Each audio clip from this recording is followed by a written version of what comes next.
From start to finish, what's the average length of time you spend on creating a song? I feel like the time varies. It just depends on my vibe and how I'm feeling about it or whatever. But the songs that I really like, I feel like I take more time on. The song that you've already mentioned is the biggest so far in your music catalog. Do you recall how long that song took to do you, do you remember how It long took that song took forever. to create? It took forever. It took forever because I just couldn't figure out a flow. I actually went back. Then it's like it took forever. I feel like because it was actually me referencing some back in the day shit. So I was just like really wasn't feeling that shit like that I was referencing. I wasn't really feeling it. Like I was like, waiting. So I had to really like get in my bag with it. Like, man, I don't even like what they did. So Because that's how it turned out to create that song, which is currently your biggest at the moment in your catalog, does that encourage you to spend more time on your music, on a song in particular, or no bearing? it just make me be like, I really almost gave up on this song and said fuck the whole song. So it's just like it just taught me to just like, all right, chill out, go to a different vibe and just like go back to it because you just never know. Now, does this have anything to do with writer's block? For lack of a better phrase, because you do both. You freestyle punch in as well. I But don't really feel like, because if, like, I really just be feeling like it's a vibe thing because I can, like, turn that beat off and turn on another one and then I'm good. Like, how often does that happen? writer's block? Yeah. I feel like that probably happened to me, like, twice. Like, In your whole...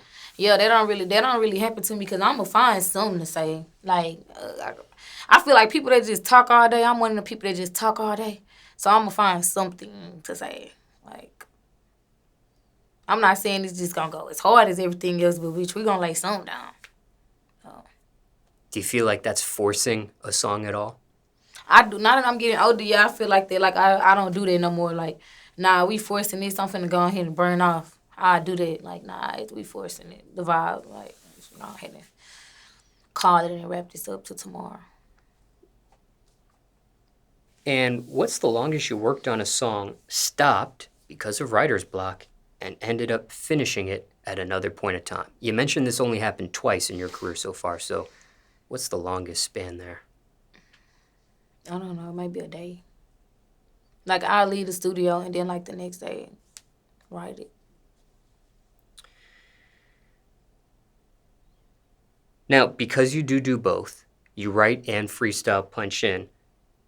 Excuse me, let me rephrase that. Because you do write mostly, 80% as you mentioned, ever lost lyrics that you've written? Ever what? Ever lost lyrics that you've written? I don't get it. I can't remember what you said in this interview, if you use a pen and pad or you do it on the phone. On the phone. Have you ever lost lyrics that you wrote on the phone? No. Have you ever gotten emotional creating or recording a song? Yeah. To the point you shed a tear? Yeah. And that was more so on the creating or recording side? Recording. Was this a particular song or has it been a few songs? Which one? It's been a few songs. They be mostly the songs I don't even want to drop or let nobody hear. It's like, oh, hell no, I ain't finna be crying every time this come on. I ain't finna perform this and just bust the fuck out crying. So it's like, oh, I ain't even presenting this whole to the table if it made me cry. Like, nobody's gonna hear it. So none of those songs have ever seen Nope. the light of day? Nope. When it comes to music producers, you find them or they reach out to you? I feel like both. When you do find them, what's your method of discovering or discovery? I don't get the question. Are you when you look for a producer, are you actively trying to? Well, I'm signed, so I really don't have. I really have to just be looking for producers, and then I've been rapping for a few years, so it's like it's really not like I don't be going around looking for producers. I honestly don't.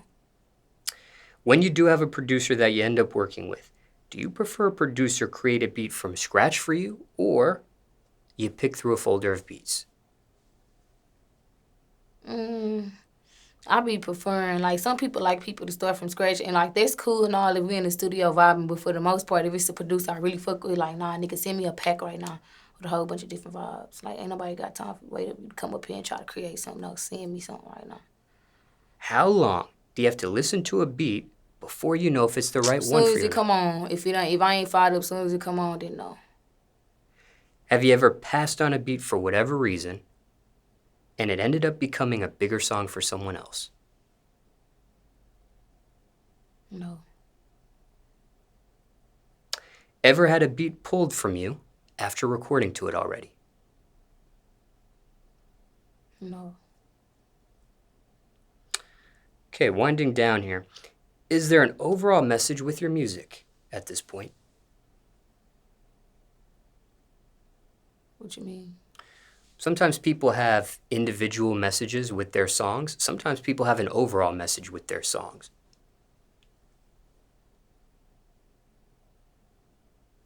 Okay. Yes. Like, I think the question he's asking is more so like, what if I'm listening to your music, what can I take away from it? Or what am I listening for? What are you telling me? Oh, okay. Yeah, I feel like with my music, it's just like realness, just rawness. Like, I feel like if you even like just from the little small things I'm saying, like I feel like in my music, I make it okay for people to be regular and to know that that's okay. Like I feel like that's the message, I guess, in my music. Who is your music for? Regular people, like just I feel like a normal person. And is there a minimum age to listen to your music? I mean, I got a lot of cursing in my music, so but some people like we used to listen to stuff with curse words in it, but like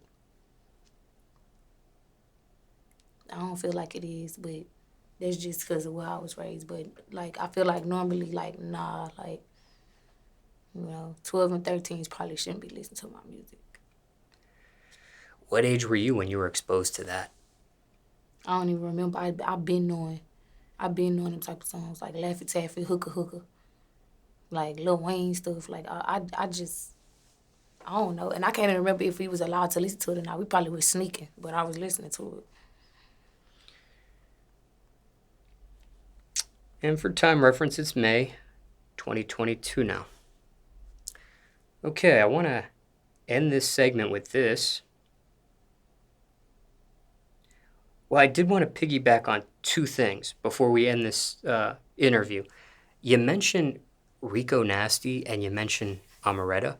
Right. Do you know either of those two personally? I do not know them personally, but they both follow me on social media, comment on my stuff. Like I actually have went back and forth with Omeretta, so I don't know them personally, but on social media, like I've been knowing them forever. So like they finally like being like acknowledged about me because they just not like follow me within like the last 2 months. They both follow me. And just for transparency, there was another voice speaking to you off camera that the mics picked up. Care to share who that is, if at all? Yeah, that's my project manager. Yeah, And the real mama, what record label does she represent? Alamo. And that's the current record label you're signed to. Yeah.